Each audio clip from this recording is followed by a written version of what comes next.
Alright, play bigly.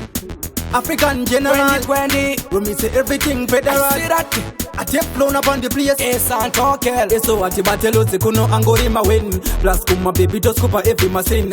Kuno ndine king jimango ma iwopo animere kubatiza kwita kungechi machine. Ndo unganidza vanhu kungwa kona TV ndogona kupinda basa pasina CV akunetsa ndini plus andina bhebhe randokwata kwesangori magivi vakuti tikuzvifonera but ivo takavafonera avasikudaira foni sebo vatipire atichaite zvemadaka but kufaisa ngoma on Vakuti tikuzvipinzira foni apapa mangoma futi matoni Santo vatipire atichaite sina basa takungofaisa ngoma on.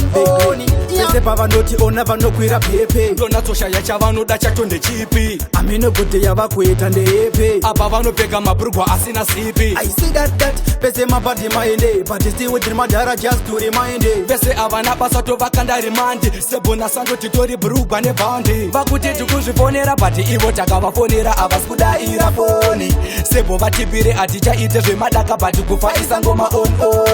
Vakuti tikuzvipinzira foni apapa mangoma futi matoni Santo vatipire atichaite sina basa takungofaisa ngoma on.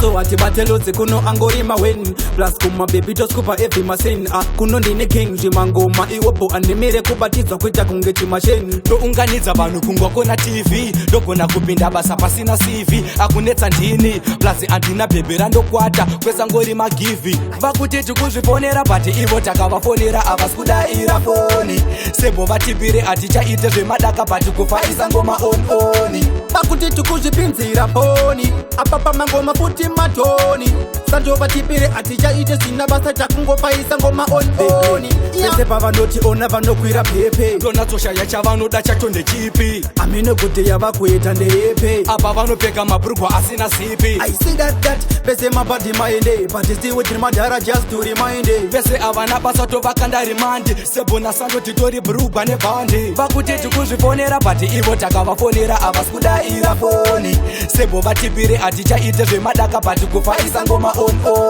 Vakuti tikuzvipinzira foni apapa mangoma futi matoni Santo vatipire atichaite sina basa takungofaisa ngoma on.